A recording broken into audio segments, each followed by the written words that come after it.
welcome to Growing Communities. Thank you. I'm so excited to be here. Awesome. Well, can you tell us a little bit about what you do? Sure. So I own a company called RogerandMelissa.com.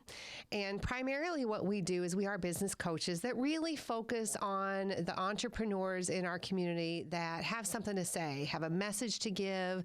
They want to educate people about something, either wellness or business or something spiritual, all different kinds of things. We help them create programs. We help them become better speakers. We work with the nonprofit community so that they can get their message out as well. That's basically what we do. Okay, so that sounds like a lot. It is a lot. Like you said, it does span over several industries.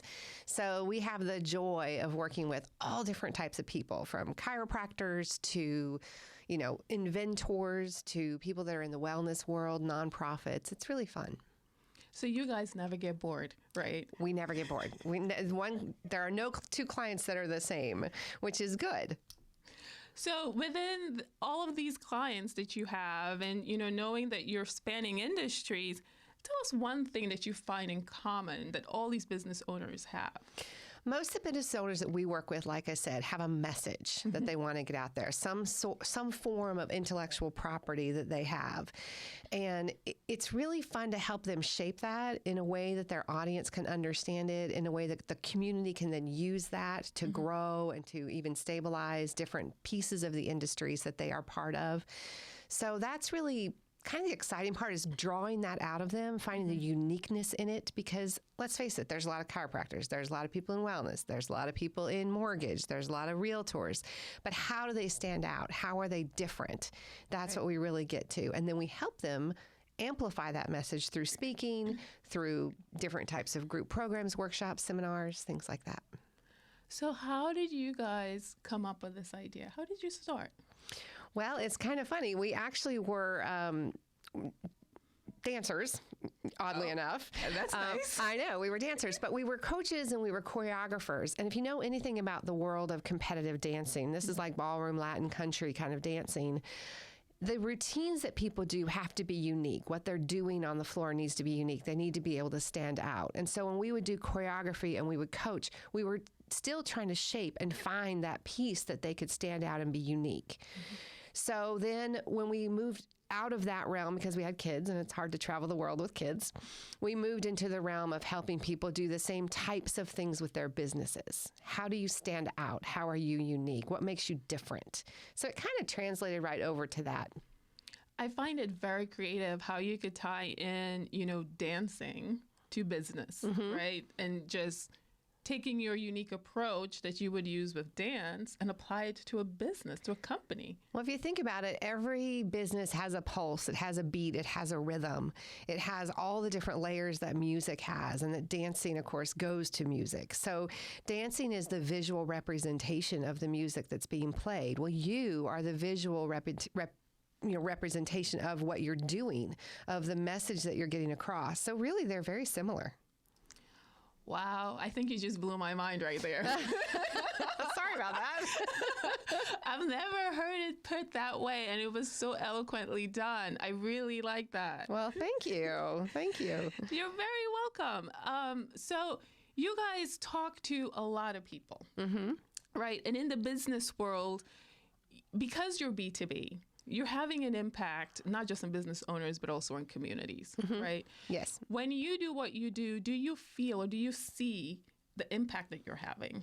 We do. And I had to think about that a little bit after I've been listening to your show and being in conversation with you about what your mission is for yourself and for your business. Okay.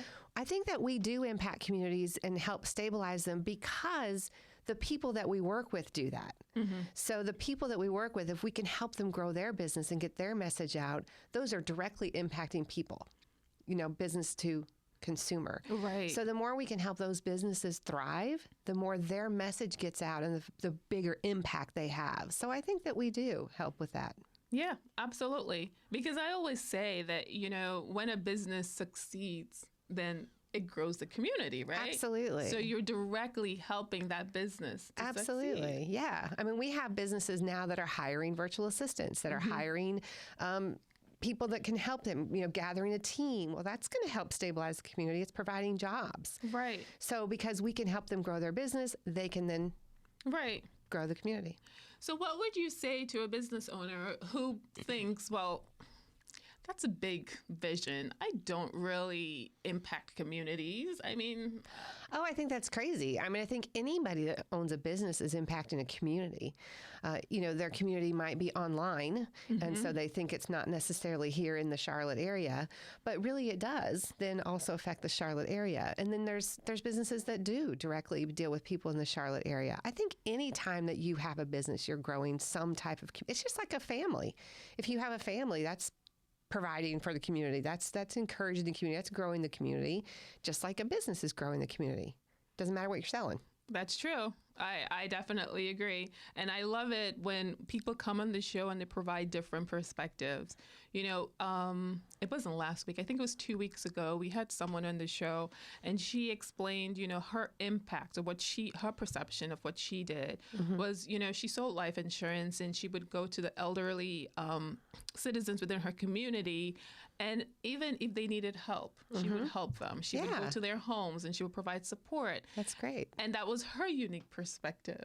So it's always interesting to hear how everybody views it a little bit differently. But the bottom is we're still coming together and we're growing communities. Right? Exactly. And I'm a big proponent of one of the things that we talk to our clients about is get involved in the community, get involved with volunteer organizations, get involved with a nonprofit, take up a cause and tie that to what your business is about. Number one, it helps make you unique. Number two, it's putting your efforts and your love back into the community where you live. And so that's why we personally also work with nonprofits. I'm actually next week speaking to a nonprofit that helps other nonprofits. So there's going to be a bunch of nonprofits in the room.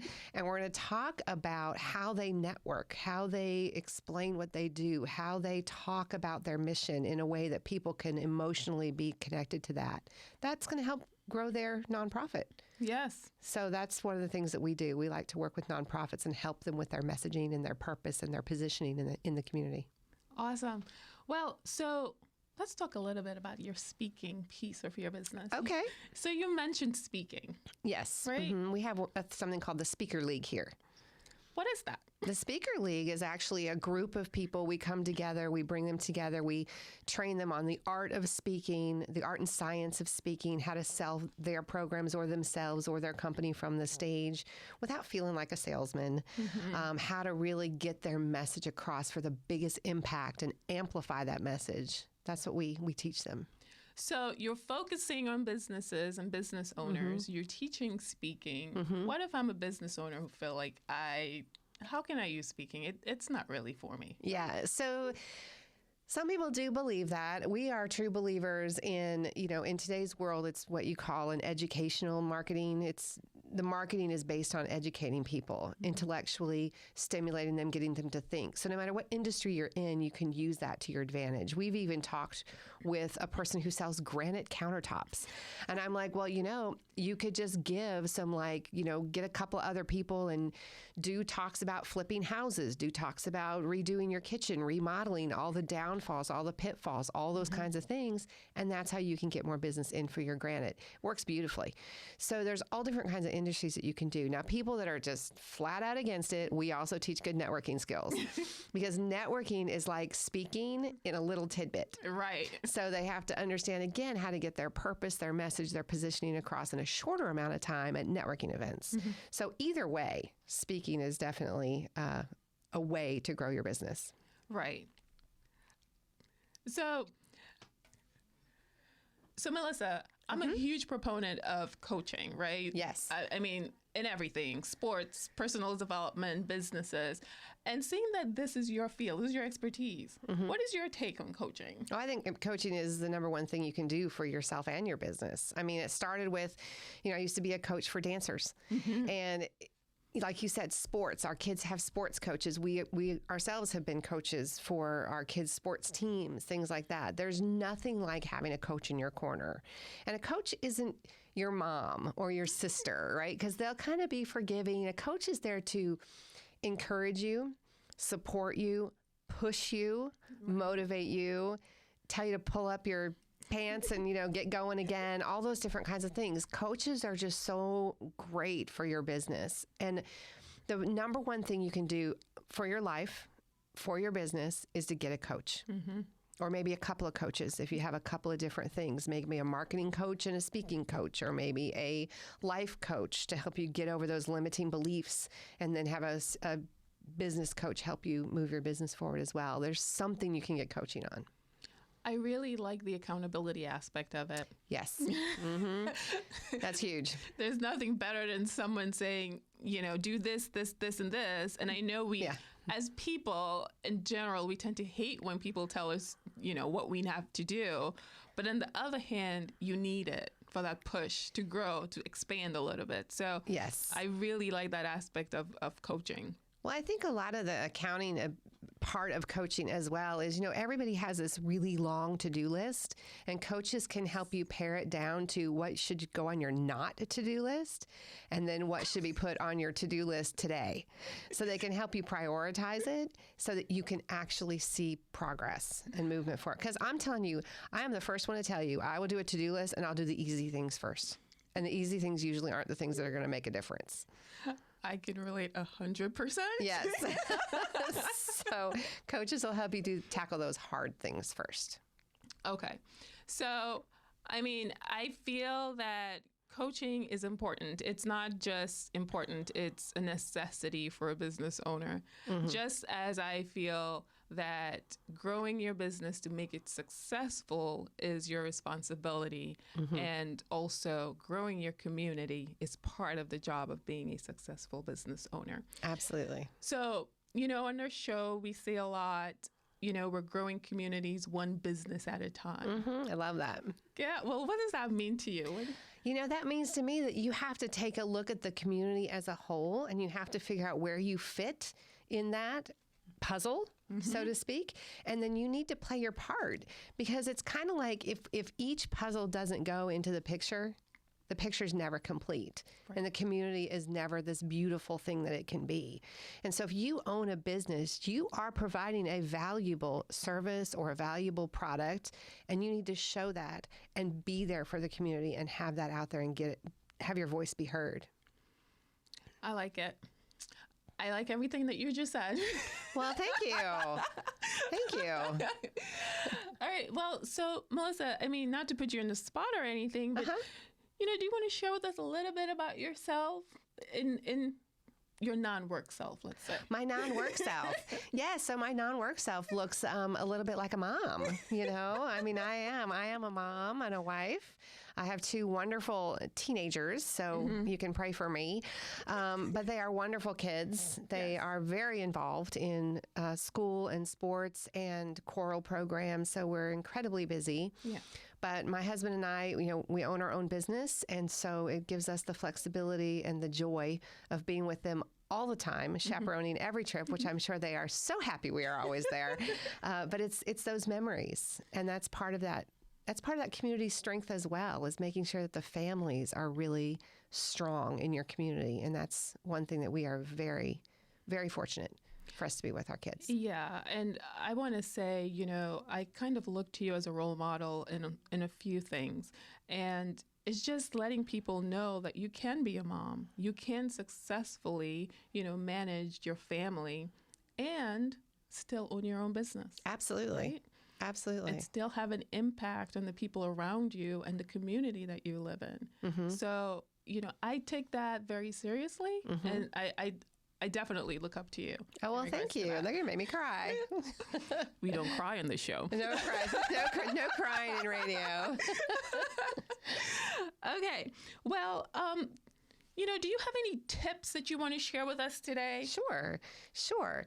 The biggest tip that I can say is get out there. Whether you think you're a speaker or not, it doesn't matter. You don't have to be a speaker on a platform, on a stage in front of hundreds or thousands of people, or even 20 people. You can get out there in networking groups. Charlotte in particular is a ripe place for networking groups. There's a networking going on every single day, daytime, nighttime, afternoon, every day of the week.